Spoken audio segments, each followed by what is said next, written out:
speaker is Dr. Sheldon Cheskes. Sheldon is an associate professor, a professor in the Department of Emergency Medicine in Toronto.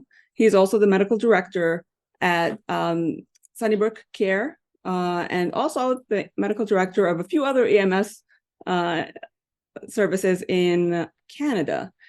Sheldon is one of the leading researchers in cardiac arrest and out-of-hospital cardiac arrest and looking into quality of CPR. If you've heard of the double sequential external defibrillator and ventricular fibrillation, the DOSE-VF trial, Sheldon is actually the first author and principal investigator on that article that was published in the New England Journal of Medicine. And Sheldon, I had recently needed to use double sequential on one of my patients, and it actually worked, and the gentleman walked out of the hospital neurointact. So I want to thank you, and I'm interested and very excited to listen to you talk about current counter proposals for Countershocks, evolving concepts in defibrillator. Please take it. Thank you so much for that really nice introduction. Thanks to Emil and the organizing committee for having me today. And me and my wife really had a good laugh this morning or last night. We looked at this current counter proposals for Countershocks. That's not just a Cheskes title. It just doesn't work. So everyone, just so you know, this talk is DOSE-VF Unplugged. Okay, so no blog, no podcast. This is going to be digging into the finer details of the DOSE-VF RCT, and you can only get that on the AML-MAT 2 hours. So hopefully you really appreciate the trial and what we tried to do in this trial once you hear this particular talk. So let's get right into this. The following is my disclosure slides. The following is my research funding slide. And for this particular study, really a shout out to, my co-investigators. Many of them are well known in the world of resuscitation, but for me, the most important co-investigator were the 4,000 paramedics who we trained in the DOSE-VF study. In my life, in my time in resuscitation science, I don't think I've ever had a trial that the paramedics embraced more than DOSE-VF. And as far as I'm concerned, these would all be co-investigators in the trial. So they were just simply fantastic. And you'll appreciate that more as we go through the talk. Today, I think the big question is, why is there so much interest right now in this concept of refractory ventricular fibrillation? And the reason is that really 50% of people you see in VF or present in VF are going to require greater than 3 shocks. And what happens, if you look at the Swedish paper here, and we have ECMO, we have DSCD as techniques, but if you look at this Swedish paper, what you'll see is survival after 3 shocks really drops off a cliff. So you're like 12.7% for 4 to 10 shocks, but you got really nice survival for people who respond to 1 to 3 shocks. So something happens as shocks increase, you increase the number, the chance of survival decreases. And what's the issue? And why does standard defibrillation not particularly effective in these particular resuscitations? It's really quite simple. If you look at standard defibrillation, you'll see shock 1, shock 2, shock 3. VF termination is pretty good with standard defibrillation. The issue is, though, is that refibrillation is even more common than VF termination. And half the time that patients refibrillate, it happens in the first 60 seconds. You don't even know when it's happening because you're doing CPR. And what we're looking for is there a defibrillation strategy that provides permanent VF termination, not simply transient VF termination? And that's what this whole study is all about. So by background, we know, as I mentioned, many patients remain in VF after multiple defib attempts. Both double sequential vector change defibrillation have been proposed as alternate strategies. Really no high quality evidence to support or refute the use of DSCD or vector change for refractory VF in the previous literature. And the previous guidelines did not support the use of double sequential for refractory VF. And the purpose really of our study, the research question, was amongst the adult patients presenting in refractory VF during out-of-hospital cardiac arrest, does double sequential or vector change result in greater rates of survival to hospital discharge compared to standard defibrillation? The study itself was a 3-arm cluster randomized trial with crossover, so fairly complex trial. 6 participating EMS agencies in Ontario, Canada, lasted for just over 4 years. There was a 6-month halt due to COVID in 2020, and the DSMB recommended halting the trial in May of 2022 due to COVID-related operational challenges at our participating services. Our primary outcome was survival to hospital discharge. Secondary outcomes, VF termination, ROSC, and neurologically intact survival with a modified Rankin scale score less than or equal to 2. The study itself, and people say, well, why did you do such a complicated study? 3 arms. We really wanted to understand if one of these interventions worked, what was the biological plausibility? Was it vector? Was it energy? Or was it perhaps a combination of the two that made the intervention successful? So to be included in dose VF, the patients had to present in VF or pulseless VT. They received standard ALS therapy if available, and they had to have a minimum of 3 successive shocks given in B and VF at the 4th rhythm analysis with all pads. For these first 3 shocks were patients in the pads and were the anterior lateral position. So very important. Patients had to go VF, VF, VF to be in this study. Any other combination was excluded from the study. Once that patients had those first 3 shocks, EMS services were then randomized to one of 3 treatment strategies. The first treatment strategy was continued resuscitation with pads in the standard AL position. The second treatment strategy, the standard AL pads were removed, AP pads were placed, and all further shock as well as care took place with pads in the AP position, otherwise known as vector change defibrillation. The third strategy involved bringing a second defibrillator to the scene, pads placed in the AP position, sequential shocking with 2 defibrillators, otherwise known as double sequential external defibrillation. All our paramedics were trained using standardized in-person training, both vector change, double sequential pad application. All cases were reviewed by both local PIs with feedback to paramedics on the study compliance and the protocol performance. And we thought this really enhanced the buy-in of the paramedics to the study, this really close relationship with the PIs. When we looked at our sample size, we calculated baseline survival standard of 12%, very similar to what you saw in that Swedish study for patients who got 4 to 10 shocks. And we hypothesized a fairly large absolute increase of 8% in both treatment arms. Based on clusters, 6 clusters, and intercorrelation of 0.01, we needed about 310 per group to be adequately powered for this particular study. When we look at our statistical analysis, we reported our data with respect to the randomized treatment assignment, or ITT, as commonly is done. In RCTs, our general linear models were used with log-link binomial distribution to account for clustering of patients within the services. We adjusted for age, sex, and bystander CPR, and the outcomes were reported as adjusted risk ratios, 95% confidence intervals with standard defib as a reference.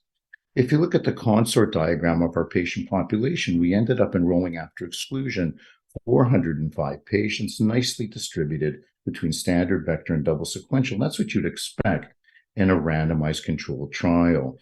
Remarkably, I think for a very difficult trial to do in the field, 88% received the randomized allocation defibrillation strategy. We thought that was great in a real-world trial. If you look at the demographic characteristics, you'll see that 85% of patients enrolled were men. I'm sorry for all the men out there, but those are the facts. And the reason for that intuitively is quite common. Males generally are quite larger. When you think of defibrillation success, it's related to current and transthoracic impedance. Those are the keys. So males larger, bigger chest walls, more hypertension, more cardiomyopathy, more LVH. These are all conditions which make defibrillation more difficult. You'll see in our study, bystander witness, bystander CPR, really quite high, which was great in our area when I started. Bystander CPR was about 30%, and higher rates of public location than we usually see. One of the challenges that people thought we would have, and has never been reported on in the past, is can you do vector and double sequential, yet maintain CPR quality? And in this next slide, what you'll see is regardless of the arm the patient was randomized to, all the CPR quality metrics were up to guideline standards, regardless of the arm they were meant to. And I think this is critical because you may have tons of great interventions in resuscitation, but if the preceding CPR quality is not good, those interventions may, in fact, fail. And this was really critical, I think, on our study's success. When we look at the event characteristics with amount of antiarrhythmic, amount of epinephrine, time to antiarrhythmic, time to epinephrine, these are all very, very similar. Again, what you'd expect in cluster randomization. When we look at the number of shocks to first cross, you'll see it looks similar between the three arms. But remember, vector and double sequential, they had to have a minimum of 3 failed shocks before they got those interventions. So it only took 1 or 2 intervention shock to get ROSC in those individuals who had ROSC. If we look at our unadjusted results, you'll see here survival to hospital discharge 30.4, double sequential 21.7 in vector, 13.3 in the standard arm. All secondary outcomes were as well superior in the intervention arms compared to standard care. But again, cluster randomization unadjusted really doesn't mean very much. If you look at the adjusted values, what you'll see is double sequential was superior to standard care for all primary and secondary outcomes in the study.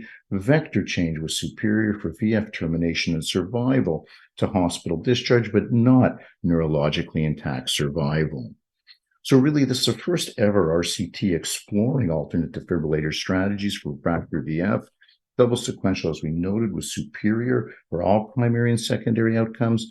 VF vector change was superior for VF termination and survival to hospital discharge. And most importantly, double sequential's findings were extremely consistent amongst multiple sensitivity analyses.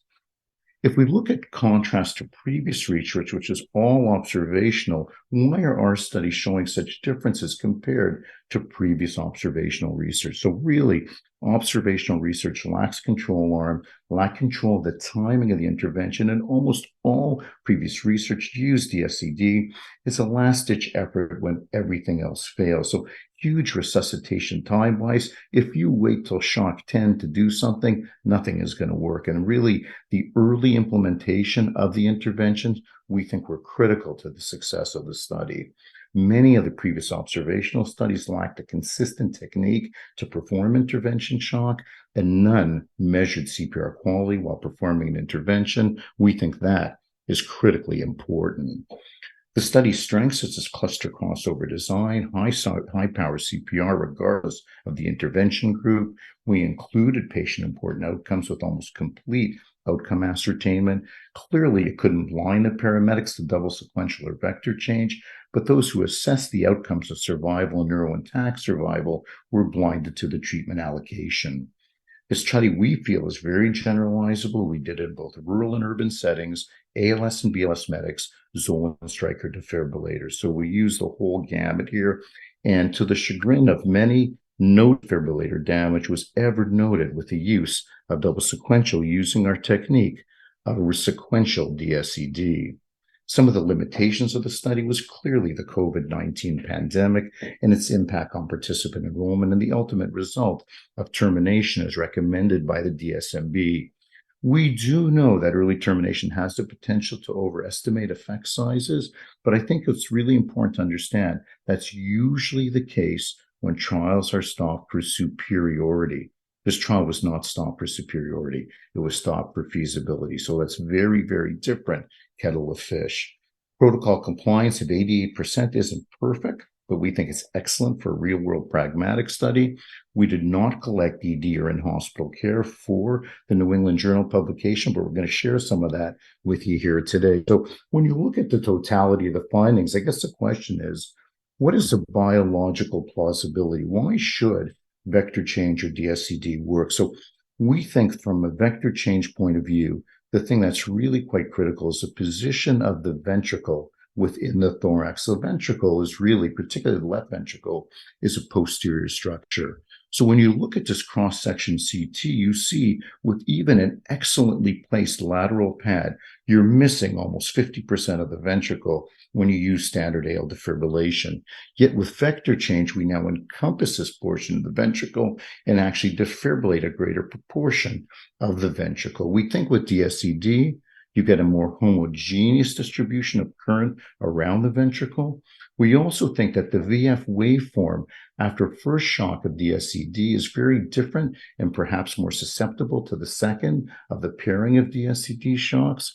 And we'll show you some slides later where we saw a classic 15 to 20% drop in impedance in the AP plane of vector change and the AP plane of DSCD, suggesting perhaps a greater current was going through the ventricle during that portion of either DSCD and vector. And remember what I said, current is the key to defibrillation success. So some of this stuff you could already see in New England. Let's get down to the nitty gritty. What can't you see in New England? Let's talk about that today. So what were our greatest challenges? For us, the greatest challenge really was the defibrillator manufacturers themselves. In particular, I think the Stryker Corporation had a letter out to all EMS that basically said, if you do DSCD with our defibrillators and you damage a defibrillator, we're not going to honor your warranty. And that theoretically would scare off a whole bunch of people from doing DSCD. So remember when I said 3 of our sites actually use Stryker defibrillators. So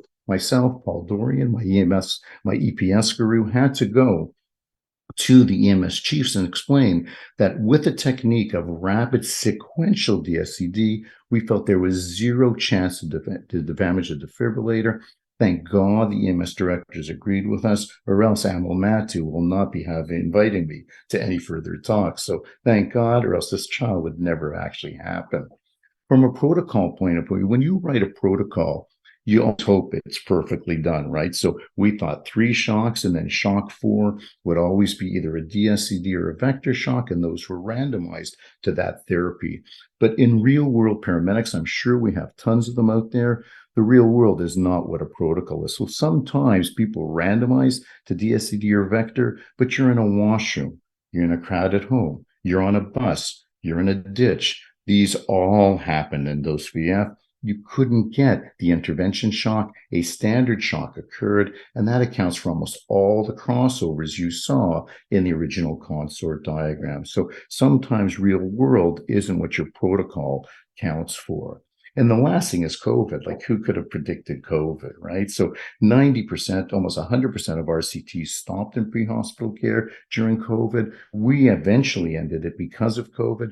But remember, our paramedics did 18 months of this trial during COVID, which is a great comment to their work in this particular trial. And why did paramedics buy into dose VF?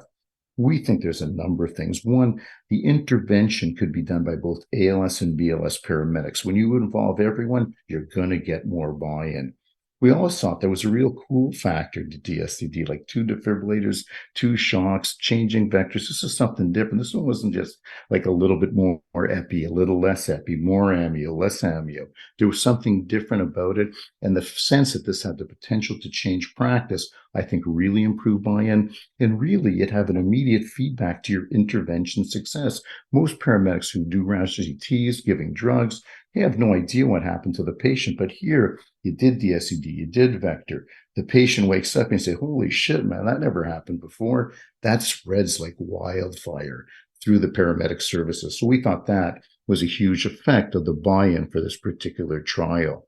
I can't really talk about this trial without talking about defibrillator damage, because I think this is greatly blown out of proportion and people don't really understand it. In our trial, no chest burns, no defibrillator damage, no shocking of rescuers, no complaints by paramedic staffs or patients. In fact, we had 50 to 100 services contact us during the trial on how to do DSCD. In fact, we published some work, a survey that we did, where we contacted all people who had published in double sequential over the time frame of our survey. And what we found was of 1,130 cases, 5 cases of defibrillator damage, 0.4%, 0.1 to 0.2 on a shock basis. And all those damages were occurred in patients who did simultaneous DSCD. And you got to be really unlucky, because to damage a defibrillator, you got to pretty well hit it to the millisecond of both defibrillators. This is impossible to do with rapid sequential DSCD, and there's been no reported cases that we know of of defibrillator damage using our technique of sequential DSCD. So that's how you should do it moving forward. One thing that New England and many people wondered about was, could you explain our outcomes as a result of differences in rates of PCI or angio in the cath lab? And what you'll see here, of the patients who were admitted or survived to hospital admission, angio rates, PCI rates, very, very similar across all three arms. In fact, PCI rates were the lowest in the DSCD arm. It's really interesting because most people think refractory VF is due to STEMI. So a culprit lesion going to refractory VF, and it's true, about half our patients were like that. Interestingly, of those who had STEMI, high rates angio, high rates PCI, high rates of survival. You expect all that.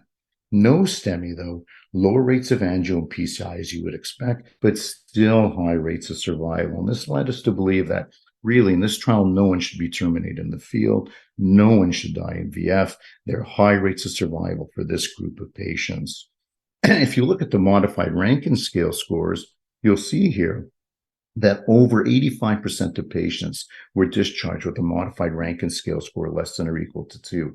Highest in double sequential, a bit lower in vector, but these patients survive with very, very high rates of neurologically intact survival. And in fact, if you dig into it a little bit more, look at this slide here, where MRI score of 0, so perfect neurological status, almost over twice as common in patients with DSCD than vector standards. So these people went out of hospital perfectly neurologically intact. So really, really important when we're looking at that concept.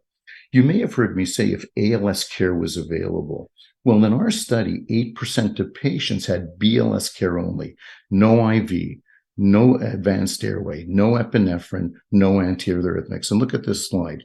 50% of survival, 93% with a modified Rankin score less than or equal to 2, highlighting the fact that when you look at refractory VF, it ain't drugs, it ain't epi, it ain't airways, it's defibrillation. And that's why these alternate strategies are very, very enticing.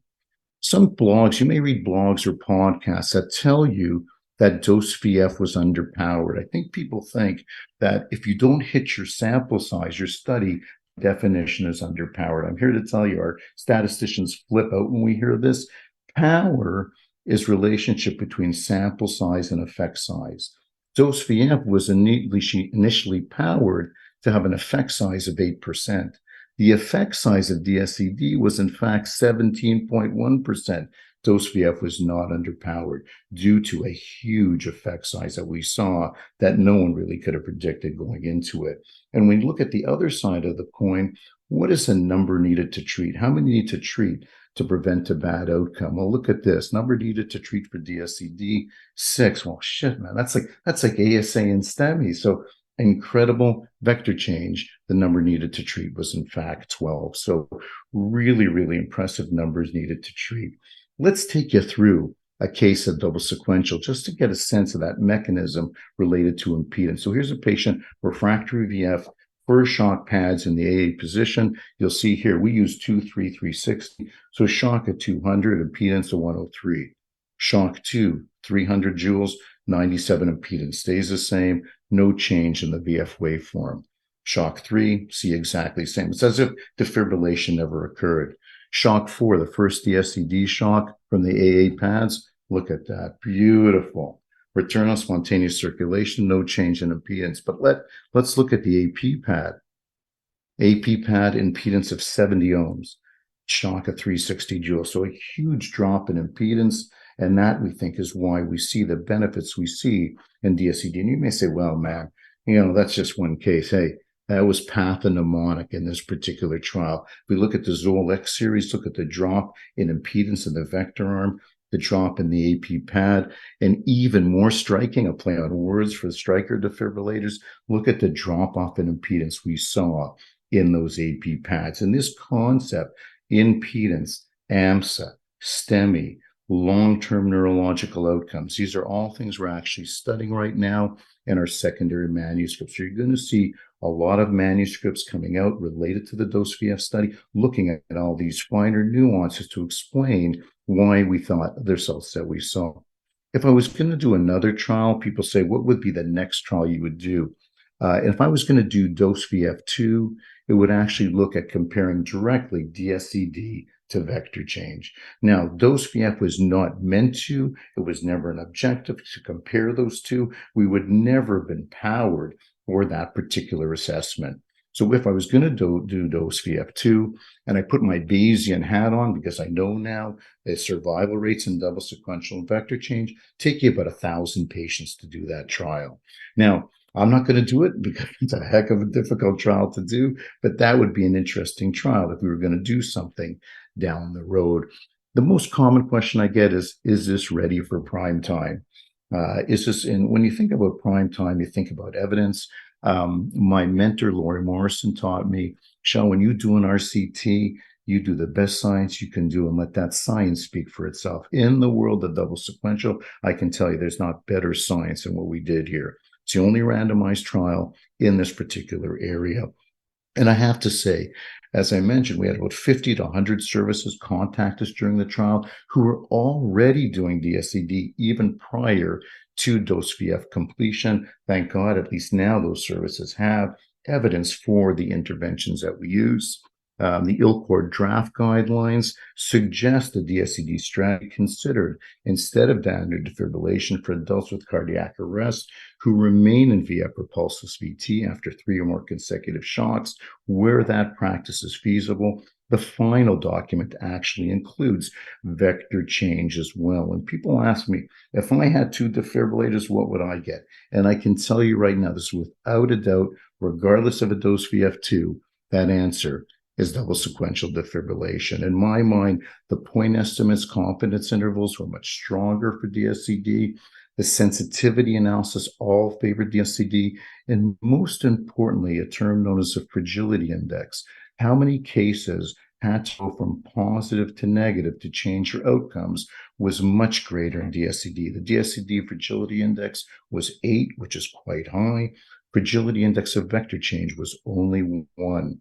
So one case had to go from positive or negative, and vector change findings would not have been significant. So I think that's really, really important if you want to compare these two without an actual randomized controlled trial. So in the end, double sequential, we found superior to standard defibrillation for all primary and secondary outcomes of the study.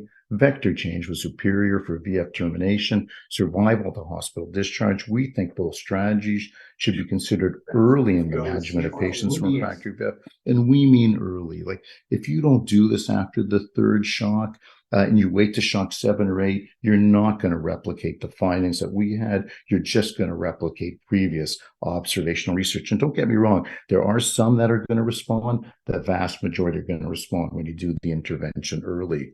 We think double sequential's outcomes are much more consistent amongst multiple analyses, but vector change should be entertained in areas where you have a single defibrillator, rural EMS agencies. The time to move from continuing standard shocks is now. Continuing doing the same thing really makes no sense. We really want to thank the New England Journal for publishing our work and really thank AMO for having me on today to be able to answer these questions and provide some really good insights into this trial that you're not going to get just really simply looking at the particular paper. I'm going to be on the panel at the end of the talk. I've given this talk probably 100 times around the world. There's always questions, and I can't wait to entertain questions at the end of the talk. So thank you so much for your time and listening, and look forward to seeing everyone at the panel. Dr. Cheskes, thanks so much for your time and your presentation. This idea of dual sequential defibrillation really is, in my opinion, and many other people's opinions, groundbreaking. It's something that we here at university are doing not infrequently for these patients with intractable VFib. And if you think about it over the years, there's not too many interventions that people have really studied that have made a big difference in terms of resuscitation. And this really to us is one of the major ones. So we're looking forward to the questions. And also we're running just a minute or two ahead of time. I have to tell you a little anecdote. You're from Toronto, and I was lecturing in Toronto maybe about 7 or 8 years ago when some of your studies were first starting to be put out. And so some people were starting to do dual sequential defibrillation, and a person in the audience came up to me at the end of the presentation and told me that he had a patient who was in VFib for 45 minutes and nothing was working. The defibrillations weren't working. So he actually did triple sequential defibrillation. He went right to 3 defibrillators, and this was without the biphasic pad. So they shocked this guy at over 1,000 joules, and unbelievably, he didn't explode. He actually came back right to sinus rhythm, and this physician said that this patient walked out of the hospital about a week later. So I told him he's got to contact me and write this thing up. And so if you're out there listening, please send us an email, and we've got to get this out in the literature.